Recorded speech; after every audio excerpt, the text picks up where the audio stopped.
النهاردة هتكون وصفتنا ترند جديد واسمها حلوى الشطرنج أو كروك الشطرنج. وصفة مميزة أحلى من البسكوت وأطعم من الكيك، بتدوب ذوبان في البق، ودي بتكون وصفة جزائرية حلوة قوي بدون سوائل ولا زبدة. وهنعرف كل الخطوات والتفاصيل والتكات في قلب الوصفة، إن كانت في التسوية أو العجينة. سموا الله وصلوا على الرسول. ومقاديرنا هتكون بالجرام والكوباية، بس ما تنسوش لايكات كتير ودعوة حلوة لكل مريض. في طبق كبير هنحط فيه 3 بيضات، ويكون البيض بدرجة حرارة الغرفة، ما يكونش خارج من التلاجة. هنحط عليه كوباية من السكر وزنها 200 جرام، وكيس من الفانيليا 2 جرام. بالمضرب اليدوي أو المضرب الكهربائي أو حتى الخلاط نديهم ضربة حلوة كده لحد لون الخليط ما يفتح معانا، وكمان عشان نتأكد إن السكر داب وما يكونش ليه أي أثر. هنضيف بقى في الوقت ده كوباية إلا ربع من الزيت، وزنهم 180 جرام.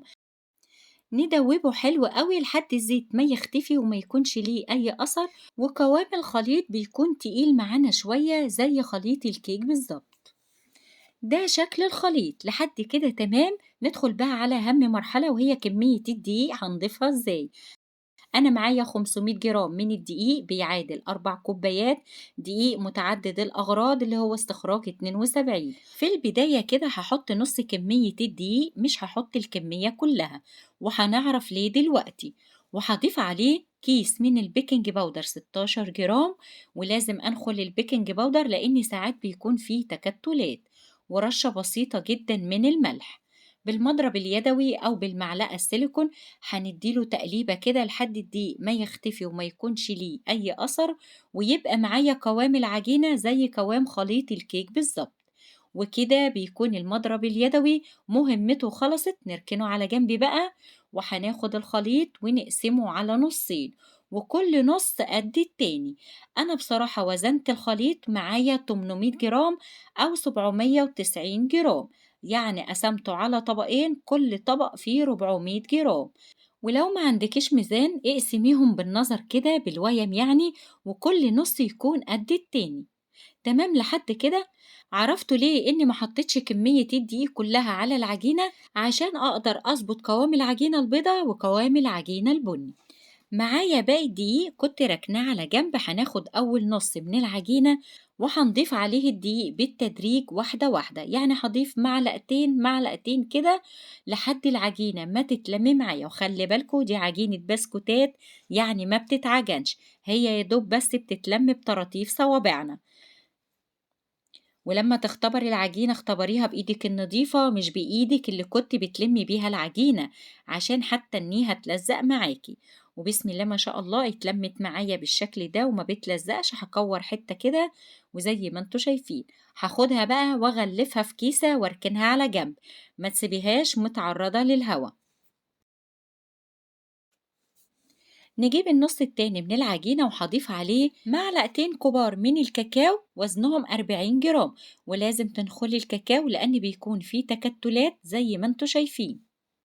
العجينة اللي بالكاكاو بتختلف عن العجينة البيضة، لأن الكاكاو بيشد العجينة معانا يعني بينشفها. وانت بتلمي العجينة حاولي تخليها طرية شوية.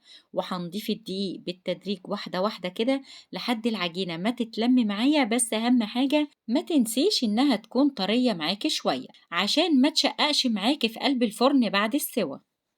وكده العجينة ما شاء الله مظبوطة معايا. هاخدها واغلفها بكيسة عشان تفضل طرية والهوا ما ينشفهاش. أنا هشتغل فيها على طول. العجينة أخدت كمية الدقيق كلها إلا معلقة كبيرة. حبيت أوريكم الكمية اللي أخدتها العجينة. هنجيب بقى صينية أو طبق كبير وتحط عليه كيسة كده، وبعد كده هنجيب العجينة البيضة الأول وهبتدي أغطيها زي ما انتوا شايفين، لأن الجو برد وممكن ينشف معايا العجينة. وتجيبي معلقتين زيت كده حطيهم جنبك، وتجيبي معلقة الشاي اللي هتوزني بيها العجينة لو ما عندكيش ميزان. هندهن بقى ايدينا زيت كده حاجة خفيفة، وناخد بالمعلقة قطعة صغيرة كده من العجينة ونبتدي نكورها. طب حجم الكورة قد ايه يا بسبوسة بالميزان؟ معاكي من 7 جرام لحد 10 جرام. الوزن ده مظبوط جدا جدا. طب يا بسبوسة أنا ما عنديش ميزان، عارفة البلية الصغيرة اللي الأولاد كانوا بيلعبوا بيها في الشارع؟ اعملي قدها بالضبط، وكمان في طماطم في السوق عاملة زي البِيَل كده صغيّرة، اعملي قدها بالضبط، يعني كل ما بتصغّري الكورة كل ما بيطلع معاكِ الشكل ده أحلى وأحلى.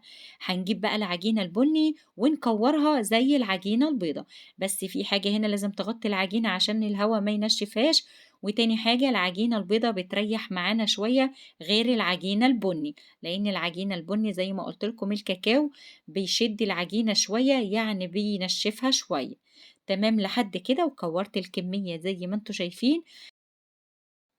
نجيب الصينية اللي هنرص فيها الكور ونديها دهنة حلوة كده من الزبدة أو الزيت، مفيش مشكلة، ونرص الكور خلف خلاف، يعني واحدة بني واحدة بيضة، واحدة بني واحدة بيضة. بالنسبة لمقاس الصينية قد إيه يا بسبوسة؟ أنا الصينية اللي أنا استخدمتها 33 في 33، أو صينية تانية مقاس 30 في 24.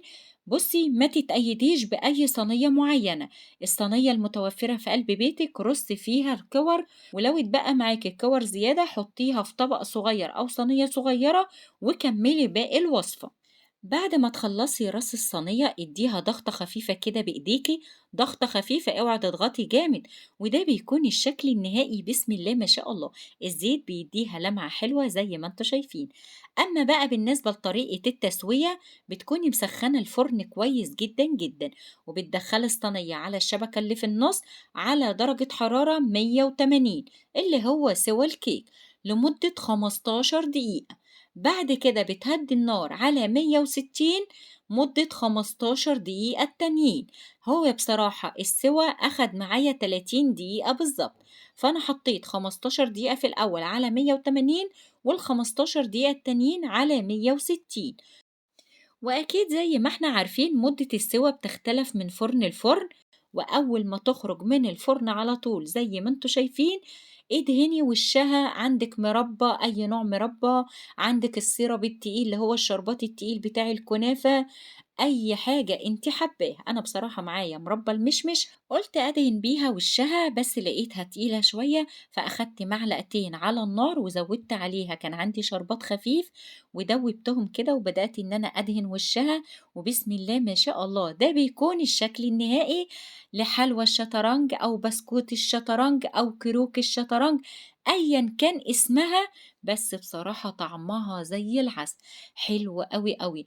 تحسّي إنها كيكة، تحسّي إنها بسكوت، ليها طعم مميز كده. وصفة إن كانت جزائرية أو أيًا كانت، تسلم إيد اللي عمل الوصفة الأصلي. عاوزاكم بقى يا أمارات أول ما تسمعوا الفيديو ده تقوموا على طول تعملوها وتبعتوا لي تطبيقاتكم على صفحتي على الفيسبوك باسم القناة أو على الجروب بسبوسة الهنا. وصفة سهلة وبسيطة ومقاديرها كانت اقتصادية، أهم حاجة تمشي بالميزان بالظبط، ولو استخدمت الكوب استخدمي الكوب المعياري اللي هو 250 جرام. عاوزة بقى لايكات وشير كتير عشان الوصفة توصل لعدد كتير من الناس ويعملوا الوصفة القمر دي.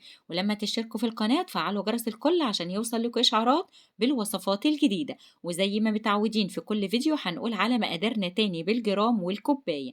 معايا 3 بيضات بدرجة حرارة الغرفة، ومعايا كوباية من السكر وزنها 200 جرام، وكوباية إلا ربع من الزيت وزنهم 180 جرام، ومعلقتين كبار من الكاكاو وزنهم 40 جرام، وكيس من البيكنج باودر إن كان وزنه 16 جرام أو 14 جرام مفيش مشكلة، ورشة بسيطة جدا من الملح، وكيس من الفانيليا 2 جرام، وأربع كوبايات من الدقيق متعدد الأغراض استخراج 72 500 جرام يعني نص كيلو.